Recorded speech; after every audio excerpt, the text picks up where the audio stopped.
I'm here in Chicago today with the inimitable Devin Townsend.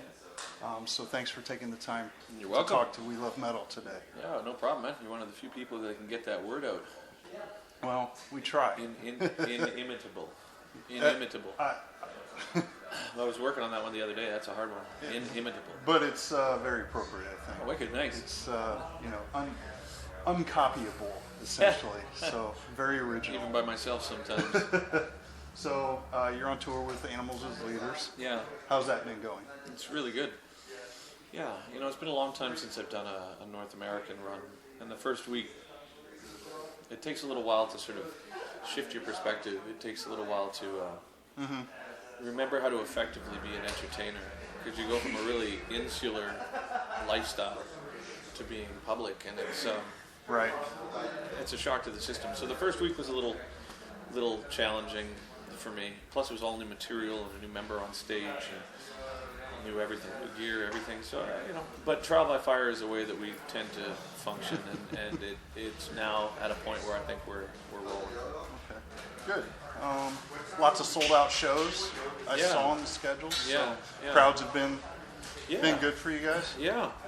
I mean, it sort of underlines the amount that live music really is an essential part of the music industry in ways that it wasn't even prior. Right.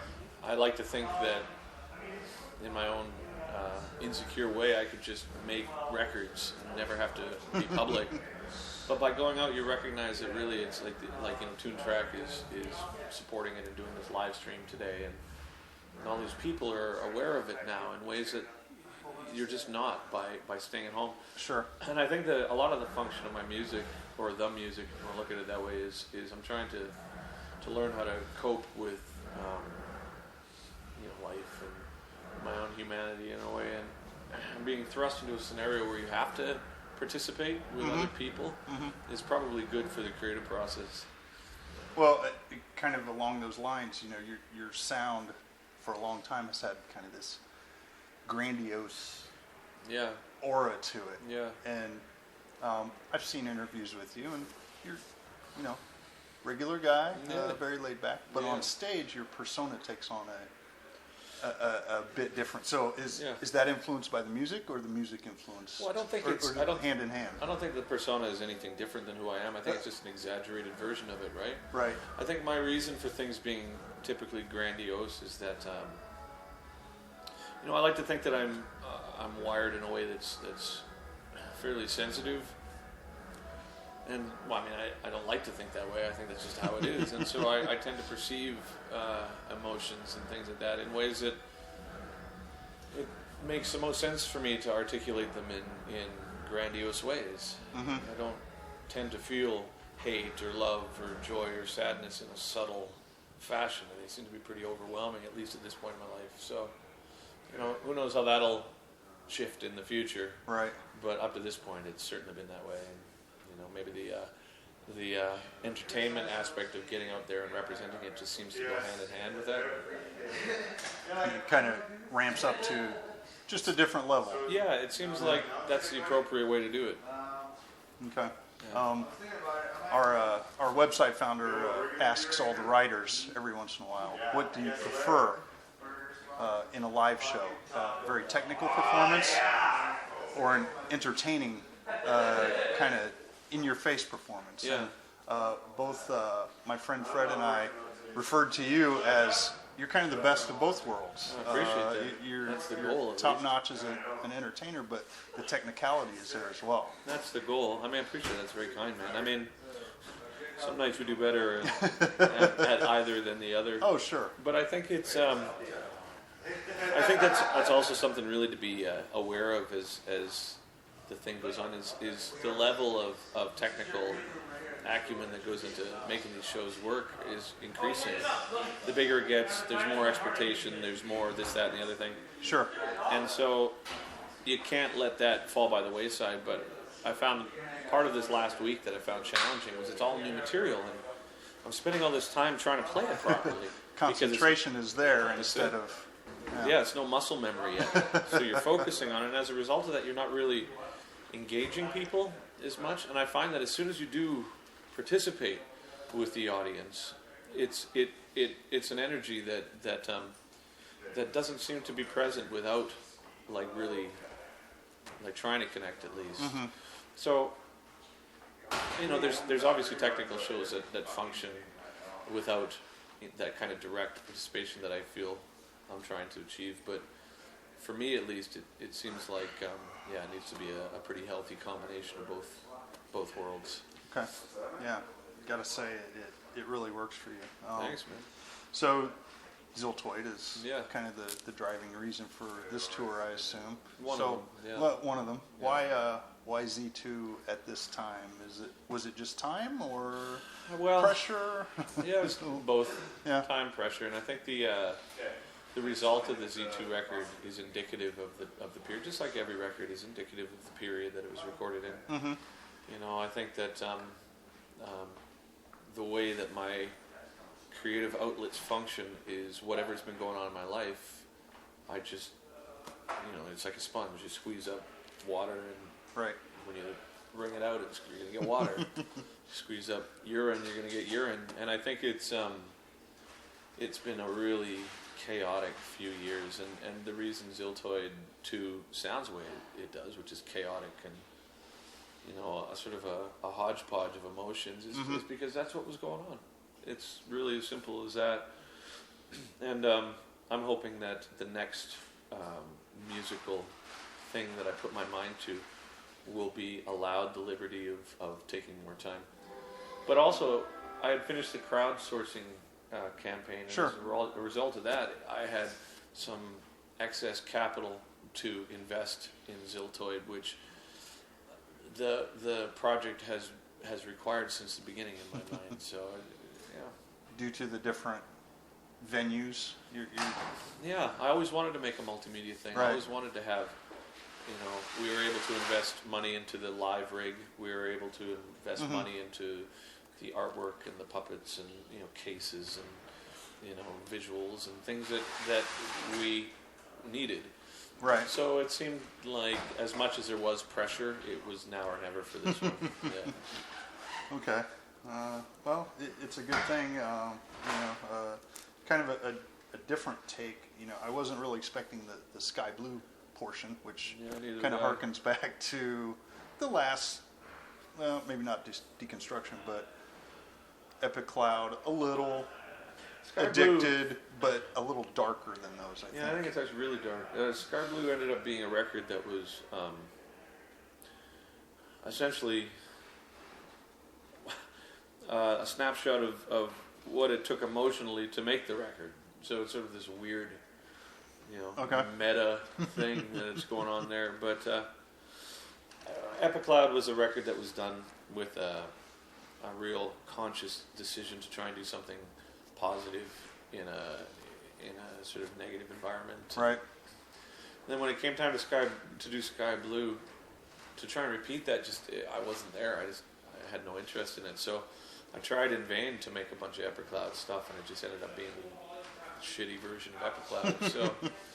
So I ended up drawing more on the emotional elements of what was going on, and there was some deaths that had gone on during that whole period, and there was like a bunch of fatigue as a result of pressures that had come on through crowdsourcing and kids and money and all these things. And Life. So, life, yeah. So Yeah. Sky Blue ended up being a little bit more of an accurate representation of where I was at than even Epic Cloud was, to be honest. Okay. Fair enough. All right, maybe some kind of off the wall Go on. questions. Strangest place you've ever performed, and why? I don't know. I mean, strangest place I ever performed. I remember we played some little town in Wagga in Australia, called Wagga in Australia. That was, it was like basically a gas station in the middle of the desert. And they had to set up these PAs on top of beer kegs, and there's been situations like that. But I'm so crap at remembering gigs. Like there's some folks that I know that you pull into a venue and like, oh, I remember this place. We played there Oh, yeah, 13 we did years that ago. 13 years ago, and they've got a washing machine backstage, and there's a picture of the Pope in the corner or whatever. anything ever about gigs typically. So my recollection of strange gigs is a little limited. Wagga. That was weird. Sounds pretty weird. How big was the crowd? Any? 12 guys. Oh, really? Maybe a barmaid. If you count the barmaid. Yeah, if you count the barmaid. Yeah, 12 guys if you count the barmaid. Okay. We Love Metal originates in Nova Scotia, actually. Okay. So never been there. Wanted to know, through your musical development, what Canadian bands were an influence, if any. No Means No. I really like No Means No. I think Propaganda are good. Not the ones that would spring to mind, not the Rushes and Triumphs and Anvils. All those things were never really a part of my trip. I mean, Rush to a certain extent. I like Grace Under Pressure because it was the one of the month for the Columbia Tape Club, and so I listened to it because I had to buy it, and I liked it. I'm trying to think what else came from Canada.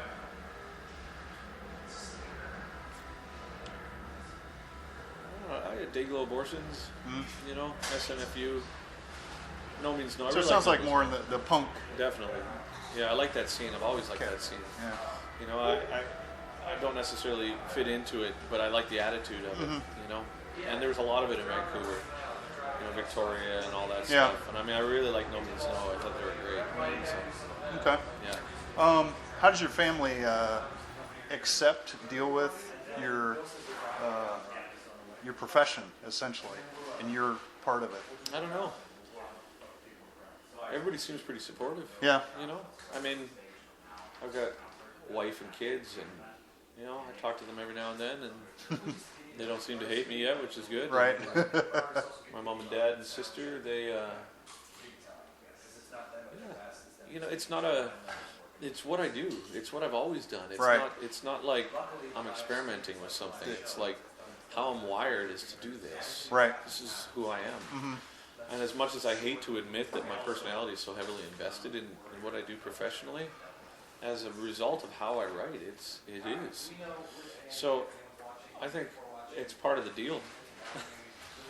Friends, family, relationships, anybody who I've ever been involved with, intimate or blood. Right.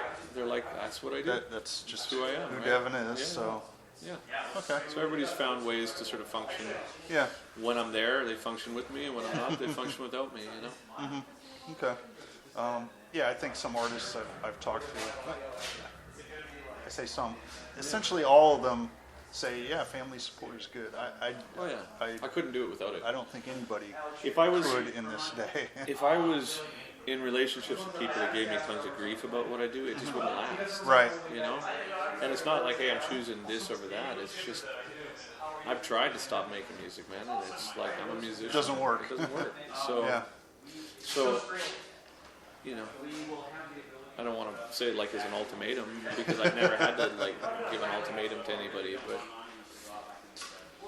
that's a good thing, I guess, in itself. Yeah, absolutely.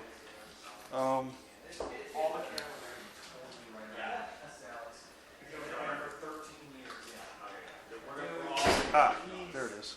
Looking for my question. You're on tour now. What would your ultimate tour be with you as part of it? I don't think it matters. No? No. I like venues that have a toilet and a shower. I like eating. I like not being sick. I like, no drama. Right. Between bands, between my own band. But the parameters are pretty basic. I like bigger shows.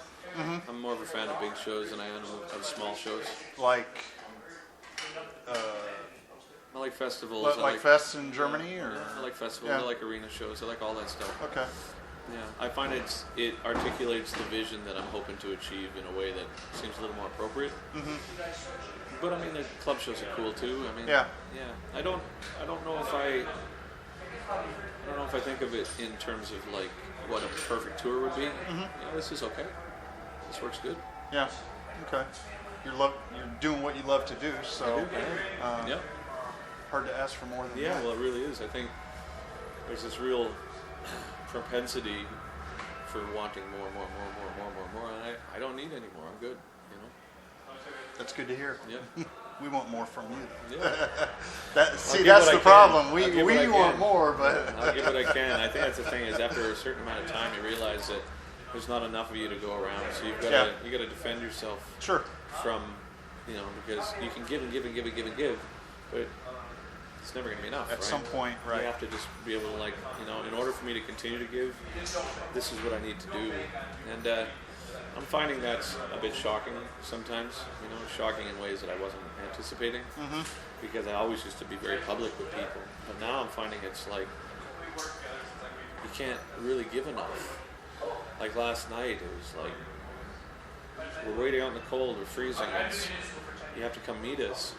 And I'm like, but I'm doing interviews, and Right. you know, and it's my wife's birthday, and I'm trying to like function, and then all of a sudden I'm getting all these things on Twitter, and then I went and met people, and then after I came back, there's more Twitter, and it's like, you know, I also want this, we also want this sign, we also want, and I'm just thinking to myself, like, I'd love to be able to give everybody everything they need, but at a certain point, you become a martyr. Sure. And It's then- almost an assault on Well, it's your not giving. almost an assault. It is is. an assault, and you have to be really careful because that's not how people are intending it. You know. Sure. But if you get a whole bunch of people Right. doing it, I mean, my social anxieties and my dislike of crowds and volume and all these things. A lot of times when I put myself out there to like talk to people and take, you know, listen to people, Right. it's not done through altruism. It's because I'm trying to be kind. I'm trying to be respectful of the fact that people who are supporting me and allowing me to do what I do, it's reciprocal. But as it gets bigger, man, it's sometimes it's like, holy shit, I lost my phone last night, and I was like, you know, my wife's upset, and I'm trying to find my phone. So I went out to find my phone, and there's a whole bunch of people there, and they wanted photos, and they wanted, Right. and I was like really trying to be present, but I'm like, oh my god, man, I don't have time for this. I don't have time. I gotta. And so I said, guys, I'm sorry, I got to go find my phone. And so I walked away from it, and I heard a couple of people saying, so your fans are less important than your phone. Wow. And I remember thinking to myself, like, I understand why you would feel that way, but it's really confusing for me to try and, like, I don't want to have to defend it, and I also don't want to, like, so in a sense, I'm like, well, it'd be easier if I just didn't come out. Right. Right? But I mean, it's a learning curve because it's not, you know, I don't think of myself as special. You know, I don't think of myself as you know, like I'm bestowing. Devin Townsend. That's it. I'm bestowing benevolence on the audience by coming out to say hi. It's like, Right. a lot of times the audience needs to, some people, not everybody, of course, but there's some people that really feel the need to project how the music has made them feel emotionally onto the person who's performed it or responsible for it on some level. Right.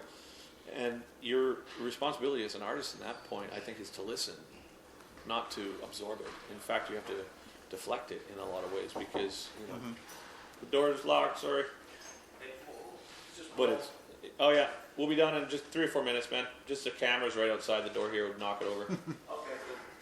So it was like, you know, it's a new thing for me here too, right? Because I try and spend as much time as I can trying to make it like as obvious as like, hey, we're just fucking people. There's nothing, and I think there's a lot of need, society in general at this point, for heroes. Oh, sure. And martyrs and all that shit. But I mean, I'm not. You know, I don't even think that humans are responsible for music. I think you're just privy to sounds through your experiences, and I don't write. I just articulate sounds, right? And you know, because of my experiences, I hear more in one way or less in another way. But you know, I don't want to be perceived as more than others. I don't want to be perceived because my own self-loathing and my own self-esteem is such that I find it difficult to accept compliments, difficult to, you know, I want people to enjoy it. I want people to listen, but I mean, I'd much rather just be a fly on the wall, you know? So the more it happens where people are like projecting, the more I find myself like, I don't know quite what Closing to do. in. That's it. And that's unhealthy too, because you know, you're trying to connect ultimately.